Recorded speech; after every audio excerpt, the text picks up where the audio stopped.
addiction is a disease, right? Now, back to the disease gives you responsibility. Once a diabetic knows he's diabetic, you cannot cause about your diabetes manifesting if you're eating donuts 24/7.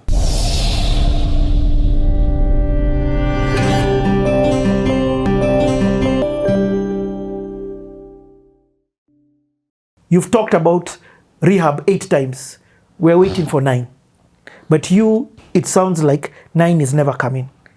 You get, I'm not, you don't, but I want to hear it from you at this, like, you get what I mean? So it's what, I don't know if we capture this on air or off, but I remember when I was saying no matter what, that's the ethos for me now. No matter what, it doesn't matter if all my family drop dead today.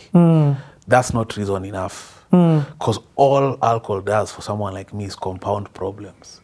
It'll never remove problems. It is the beginning of the end. It compounds. So if I have a problem, it makes it worse. Oh. So now if it doesn't matter what happens, there's no situation that allows me, and I cannot leave room in my head for that. I cannot leave room for, but you guys, come on, you mean to tell me if, and it could be bad or good, you mean to tell me, you guys, if my kid graduates, I can't have a pint.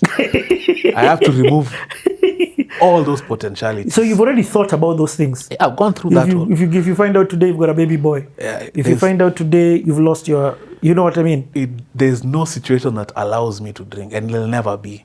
And for an addict, that is the harsh truth. You don't have to go through 15 years. I like what you were saying. In fact, let's bring it. It's like a diabetic. Give us that analogy. So addiction is a disease, right? Now, back to the disease gives you responsibility. Once a diabetic knows he's diabetic, you cannot cause about your diabetes manifesting if you're eating donuts 24/7. And cake. And sugary treats. And the people who love you will not be happy with you and hurumia you because you're sick, yet you're eating sugar. And so you have to treat it with the same respect. But what if it's a birthday, bro? Same respect. If you eat cake on a birthday and you're diabetic, it'll lipuka. You'll go through, I don't know, what do diabetics go through? Whatever, yes. However it manifests. Yes. So it doesn't matter if it's a birthday. That birthday for you will mean health is ruined and potentially permanently.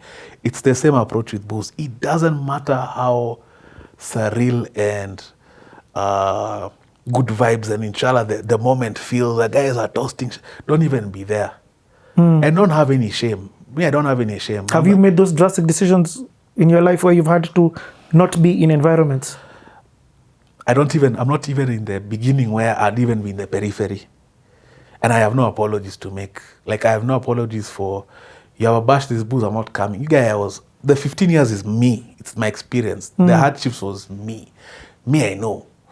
Me, I was in cell alone. I was not there with guys. I don't have to explain to you. I've almost lost everything. I don't have to make excuses for myself. If it's Z, it's Z. What if the situation catches you? How, for example? What if right now I'm like, surprise! I just bring out the champagne. No, but you get what I mean? I of course, I'm not weak. Right now, I'm not weak to the point that if you pop a champagne, no. But I literally leave immediately. Even if I'm not tempted, I'm not going to hang around and risk being tempted. For what? For another stint, for a bigger loss. I don't want to lose a wife. I don't want to lose a job. Yeah, I know how hurtful losing. Bro, losses are painful, bana. L's are painful, bana. And I don't want to become accustomed to L's like I was, man. Yeah. Okay. So that don't have apologies for anyone, man. If you're at a family function and guys are boozing, because a lot of times people will even go as far as, try to teach you how to drink. And not because they're bad, because they don't understand you have a disease. Come.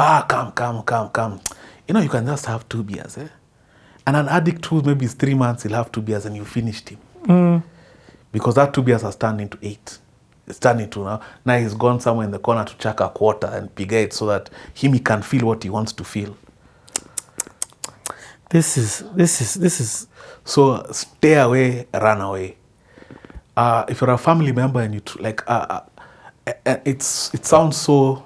Luckily, my wife doesn't drink, But it can't work, bro. Just to be honest. Whether people try and say it's selfish, it would be selfish. Luckily, for me, my wife doesn't drink, so I was lucky. But that would be a red line. It shouldn't be your wife if she did. Yeah. Yeah. It can't work. That's just a harsh reality. However, And I think it also would be harsh of her to drink knowing your history. yeah. Do you get what I mean? It's a two-way thing. Yeah. You can't be tipsy around me and I'm just seeing you tipsy enjoying me. I'm just yeah. Yeah. But on a lighter note, I was making fun earlier how about the times I tell God, you guys, see, pare, there better be some blissful turn up you guys up there, man. Like, but even for the casual drinkers, the drunkards, the guys who drink, okay, occasionally is different, but the guys who drink regularly, cost-benefit analysis, tell me one benefit, especially the older you get. There's no benefit. You're having fake conversations at the bar. You're repeating yourself. You're wasting money. You're missing time with your loved ones. It's all fake. It's all fake. How much of that, when people congregate to have beers, is there more than 5 minutes that's in any way productive? After minute 5, it's just hey, you guys, there's nothing to it. It's such a hollow existence. And so I know this sounds crazy. I say I don't have conversation in bars anymore. I don't do meeting in bars. I love doing meeting in restaurants where we can have meals and have conversations. I don't do meetings or like I wouldn't meet you ever in a bar. And can I tell you something with the addicts who are in recovery and how, so like our former guy, without being specific, but you know what I'm talking about, the big man. Us guys used to watch him in his seasons and be like, he's relapsed, or he's boozing hard, he's trying, you know. We could recognize, in as much as you guys, you have handlers, we could see the different iterations of the struggle that he was having while having such a serious job. Yeah, you could see it. Yeah. Me, I was even worried that on a personal level. I was worried, like, hey, once this guy leaves that job, what's going to happen? Because now you have all the time, you have all the tunes. I would not be surprised if they carefully had to plan it in terms of this guy's day. What are you doing? Yeah.